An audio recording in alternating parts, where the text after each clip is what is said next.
challenge, and so we're almost halfway through.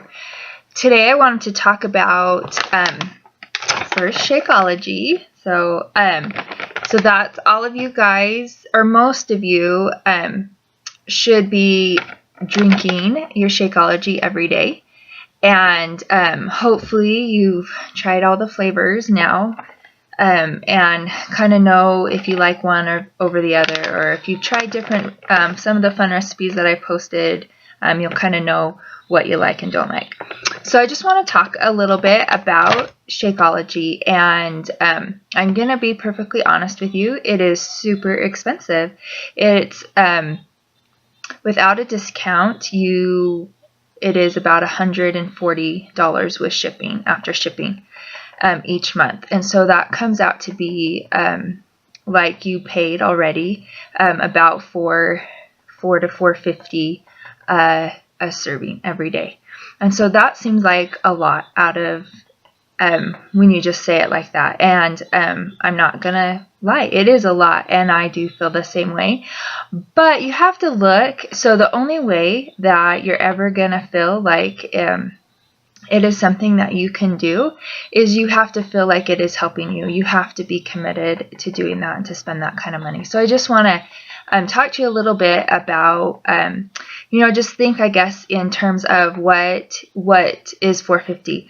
So Shakeology can be a meal replacement, and I've talked a little bit about that. And so if you do like those recipes that I've posted, that bulks up, most of those recipes bulks up that Shakeology, so it's around 300 to 400 calories instead of just the 140 that one scoop made with water and ice would be.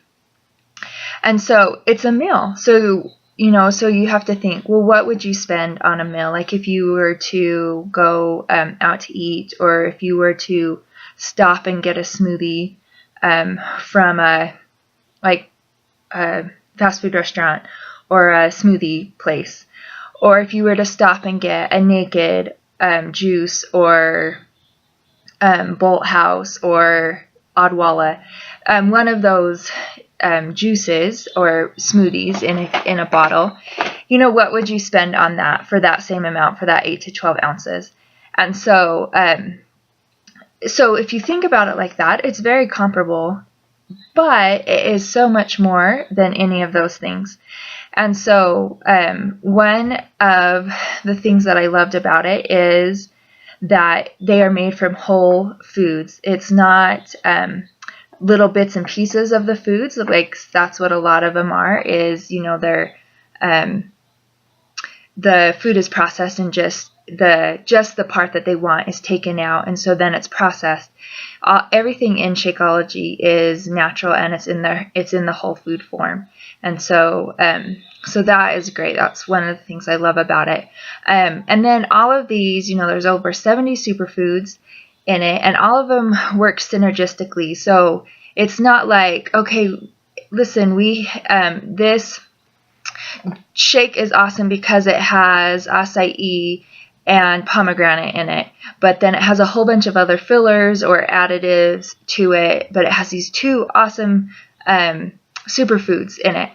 So Shakeology is all these superfoods, and it's not just trying to point out one or two. There's 70, and they're working together to be the best balance and to help your body. And so it's them all working together. That's great. So a lot of people ask me too if it's a protein shake, and it's not, in the fact that that's not the only thing. You take a protein shake because it has protein. You want to build muscle, or so you're just taking that protein shake for those reasons, and so it's very concentrated in protein. Shakeology has protein in it, and so it can be your protein shake, your post-workout shake, but it is not just a protein shake in that, because it has all those superfoods. So it's a nutrition shake that has protein in it, and the protein is the best form out there. It's in the non-vegan.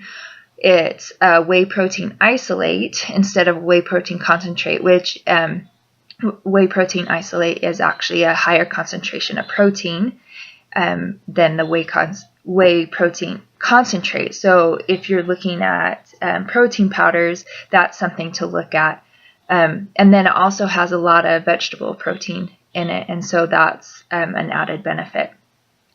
The other thing that it has is, or it doesn't have, is a lot of sugar, and the sugar it does have is natural. It uses stevia to sweeten. And there's so a lot of protein, you know, might have comparable amount of sugar, but it's most likely because it has artificial sweeteners in it. And like I said yesterday, in my opinion, you should stay away from artificial sweeteners. And you know, there's a lot of controversy over whether they're healthy or not, and my personal opinion is they're made in a lab.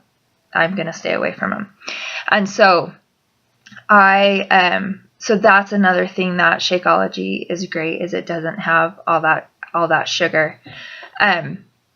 Also, if you are doing Shakeology, and unless you have another reason why you need to be taking supplements, you shouldn't have to take supplements. It's like taking a multivitamin, and so that's great. It's not only all these superfoods and super nutrients, but it's also has just the basic vitamins and minerals that you need. And so it's just kind of a one shot, and you have your healthiest meal of the day and your multivitamin in one. And so those are just a few of the reasons why Shakeology is so expensive and why it's a better deal. And in the long run, you're going to get more for your money, because you're going to get more benefit health-wise by drinking Shakeology. So anyway, hopefully after 6 days, you'll kind of know, and you'll know if you want to continue or not. And it is totally up to you. I'm not going to pressure you either way, but I want you to do it because you want to do it. So another thing I want to talk about real quick is not only is other things that you drink in a day. And so first of all, water. Water is so important, and I know you guys probably all know this, but water in the actual water form is so important to have. I know sometimes we think, well, we drink milk or we drink soda or lemonade, and that all counts as liquid, and it really shouldn't. It really should be water, and you should be drinking half your body weight in ounces in water every day. And so, and throughout the day, you know, try to space it out. And so one of the things that I try to do when I use a quart jar for mine, so I just try to drink 3 quarts a day. And so right when I finish drinking my quart jar, you know, I mean, it takes me hours to drink it, but right when I finish drinking it and empty it, I fill it right back up.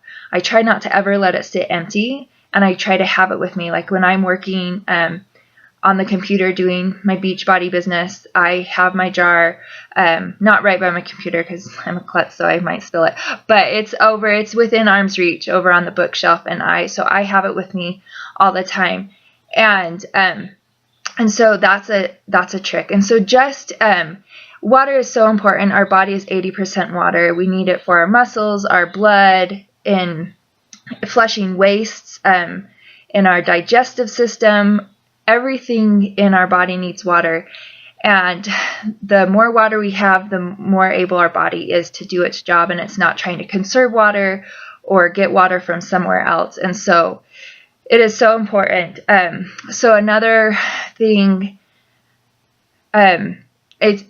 so other liquids that you drink, so like sodas or lemonade or Gatorade or things like that. I'm not saying they're bad. I'm not saying you shouldn't do them. It's just that you need to limit them and not really count them towards your water intake. So, sodas, I don't drink soda. I haven't drank soda probably, I drink it every once in a while, but I haven't drinking it really since high school. And I just can't do that much sugar, and I don't do diet because I don't do artificial sweetener. So I just can't, my body can't handle that much sugar. And so I've tried to stay away from it, but there is really nothing good about soda. And I know it is such a, most people love soda. And so I'm not here saying that you have to quit soda right now and blah, blah, blah. But it is something that you might want to try cutting back on if that is something that you do. And drinking lemonade or drinking Gatorade is a good transition, but eventually you should get to the point where you really are drinking straight water and half your body weight in ounces. So another thing about water, I say straight water, but if you add things to your water, not added sugar, but add I just saw a post and I'll try to find it, about infusing your water. You can put slices of lime or slices of lemon and let it sit in your water, and kind of it will infuse your water. And that's great. That is actually fine. That's not adding. It's when you start adding sugar is the main thing. You don't want to add sugar to your water, because then that just makes your body makes your body use it differently, because it has to filter out that water. And anyway, so it's not really counting as water. But so put lemon, put strawberries, melon, raspberries. You can put those things, just a few in your quart of water or your gallon of water in your fridge, and that's great. And that's a great way to flavor it and make it a little less boring. And so anyway, hopefully that's helped. And if you have any more questions about liquids or water or Shakeology, just let me know. And you guys are doing awesome, and we are halfway done.